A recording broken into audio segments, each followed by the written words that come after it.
ایک بزرگ گزرے حضرت ابو سعید عبداللہ ان کا نام ہے، بغداد میں پڑھتے تھے، اور خوش قسمتی یہ ہے کہ حضور غوث پاک کے کلاس فیلو تھے، حضور غوث پاک کے ساتھ پڑھتے تھے۔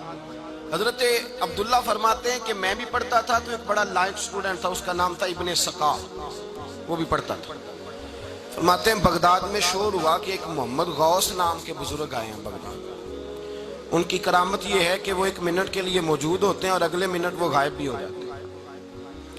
فرماتے ہیں شوق پیدا ہوا، میں حضرت غوث اعظم شیخ عبد القادر جیلانی اور ابن سقا ہم تینوں نکلے بابا جی سے ملنے، اور یہ آج سے 1000 سال پہلے کی روایت ہے۔ کہتے ہیں ہم سبق بھی پڑھا کرتے تھے اور یوں کا دیدار بھی کرا کرتے تھے، ہم دیدار بھی کرتے تھے اللہ کے لیے، دونوں کام کرتے۔ فرماتے ہیں ہم دونوں جب تینوں نکلے نا، ابن سقا رستے میں کہنے لگا بڑا ولی بنا پھرتا ہے معاذ اللہ، ایسا سوال کروں گا اسے جواب ہی کوئی نہیں آئے گا۔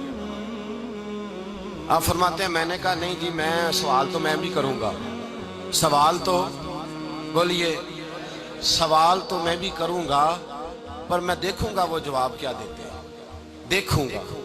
کہتے ہیں ہم دونوں بات کر کے خاموش ہوئے تو حضرت شیخ عبد القادر کی طرف نظر ڈالی، کہا آپ نہیں سوال کریں گے؟ تو غوث اعظم فرمانے لگے میں سوال نہیں کروں گا، بس رب کے بندے کا دیدار کروں گا، بس اللہ کے بندے کا دیدار کروں گا۔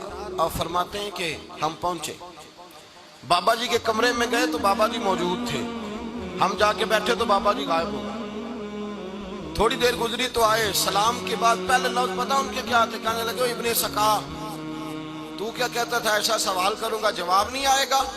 میں تیرے اندر سے کفر کی بو دیکھ رہا ہوں، کفر کی بو دیکھ رہا ہوں، تو رب کے بندے سے دشمنی کرتا ہے۔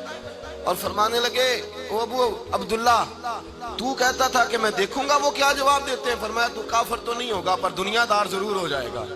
کہتا پھر بابا جی نے رخ پھیرا غوث پاک کی طرف اور کہنے لگے عبد القادر تو کہتا تھا میں رب کے بندے کا دیدار کرنے جا رہا ہوں، فرمایا جا میں تجھے دعا دیتا ہوں جب تک تیرا قدم نہیں لگے گا اللہ کسی کو ولایت عطا نہیں کرے گا۔ جا میں تجھے دعا دیتا ہوں جب تک تیرا قدم نہیں لگے گا رب کسی کو ولایت۔ حضرت ابو عبداللہ فرمایا کرتے تھے ہم آ گئے، ابن سقا پھر نہ مانا، کہنے لگا نہیں نہیں ایسی بات کر دی ہے، اس تو کوئی علم غیب ہے معاذ اللہ۔ کہتے ہم نے دیکھا وہ سب سے بڑا عالم بنا، مناظر بنا، بڑی تقریریں کرتا، واضح کرتا۔ پھر وہ روم چلا گیا، روم کے بادشاہ نے اسے وزیر اوقاف بنا لیا۔ پھر ایک دن روم کے اس عیسائی بادشاہ کی بیٹی اسے پسند آ گئی، کہنے لگا میں نے شادی کرنی ہے۔ کہتے ہیں بادشاہ کہنے لگا کر دوں گا شادی پر تجھے عیسائی ہونا پڑے گا۔ کہتے ہیں مارا قسمت کا معاذ اللہ ثم معاذ اللہ، نقل کفر کفر نہ باشد، عیسائی ہو گئی۔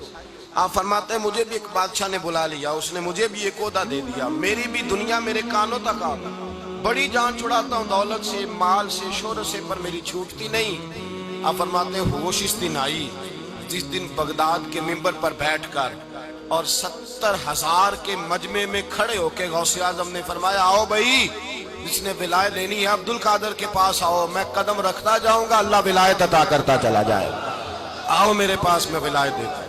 ہر مشکل دی کنجی یارو ہاتھ مرداں دے آئی، تے مرد نظر کرے جس ویلے مشکل رہے نہ کائی۔ لوگ دشمنی کرتے ہیں، اللہ والوں سے اللہ ملتا ہے، اللہ کے بندوں سے معرفت کا حسن ملتا ہے، اللہ کے بندے بیعت اپنی کرتے ہیں جھکاتے اللہ کی بات کرتے ہیں۔ اللہ تبارک و تعالیٰ کے بندوں کے پاس بیٹھنے سے رسول اللہ کا پیار ملتا ہے، اللہ کے بندوں کی صحبت حضور کے دروازے تک لے جاتی ہے، رب کریم کے بندوں کی صحبت عاجزی سکھاتی ہے، اللہ کے بندوں کے پاس بیٹھنے والے اللہ اللہ کرنے لگتے ہیں، رب کریم کے بندوں کے پاس بیٹھنے والوں کو سجدے کا نور حاصل ہوتا ہے۔